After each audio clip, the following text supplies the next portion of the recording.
All right, so we're going to move to the second half of Unit 5. So from this point forward will be on your next test. All the videos of Unit 5 before this were on the test that you just took. So learning targets 13 through 15 is going to deal with echinoderms. Then we're going to finish with fish before we move into birds, reptiles, and then mammals to kind of wrap out the unit. So echinoderms they have spiny skin, internal skeleton, water vascular systems, and tube feet. Most adults have 5-part radial symmetry. And then I have to go back and review, if you need to, what radial symmetry means. So the anatomy of echinoderms, they have an endoskeleton, which is an internal skeleton. The water vascular system is an area filled with fluid that carries out many of the essential functions of the echinoderms, like circulation and excretion. Tube feet acts as suction cups underneath the animal to allow it to walk and pull open prey. So for feeding, some echinoderms are bottom feeders, while others are predators. Other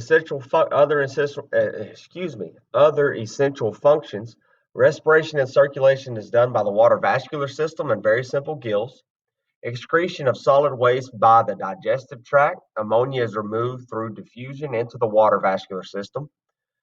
The response system, they have scattered sensory cells for various things and an inner nerve ring that acts as a brain. So they don't have a true brain, but all of these sensory cells send the information to this inner nerve ring. So for movement, they use tube feet. The endoskeleton dictates movement as well. These tube feet look like really tiny little suction cups. For reproduction, we see external fertilization, which is a form, again, of sexual reproduction. Larvae have bilateral symmetry, and the larvae a lot of times look a lot like a very small jellyfish. Then we move into, from this point forward, when we talk about animals or groups of animals, they're going to be chordates, okay? And what a chordate is at some point in their life, whether it be development or the actual life of the organism, they're going to have a dorsal nerve cord and a notochord. They're also going to have pharyngeal pouches and a tail. So the dorsal nerve cord is like a spinal cord.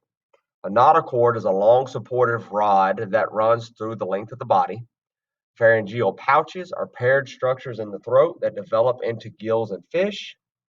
And all but two chordates are vertebrates. And remember what vertebrates means. That means they have a backbone.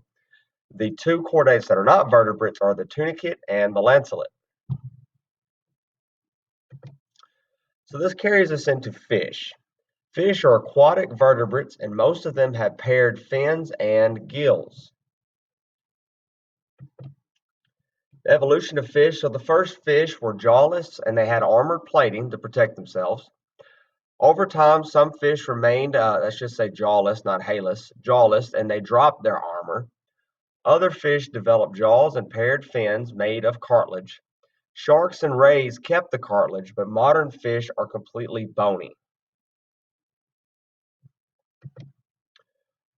In feeding, we see every mode of feeding in fish. We see bottom feeders, we see predators, and anything in between. Respiration, gas exchange occurs through gills. Some fish have very simple lungs. Circulation and excretion. Fish have a two-chambered heart with a closed circulatory system. Excretion, they have kidneys that control water in the bodies by excreting lots of it with ammonia. Response, they have a well-developed nervous system and they have a brain. There is actually some thinking that goes on in fish. There's some conscious thought. They also have this response system known as a lateral line system, and it runs the length of their body. A lot of times it's easy to find if you know what you're looking for. This lateral line system detects movement in the water around it, and it also lets them know and pick up and feel the water current. Movement. They have paired appendages with strong muscles, which aids them to swim. And they also have swim bladders, which keeps them from sinking to the bottom of the ocean. A lot of times this swim bladder is going to be filled with some sort of gas. or not just the ocean, any body of water, sorry. Reproduction, we have internal and external fertilization, which are both forms of sexual reproduction.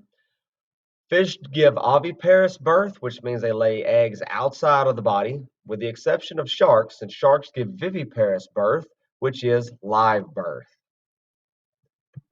And the last slide will be certain adaptations for water by fish. Fish have gills. Their body shape and fins aid them in being able to cut through the water and swim.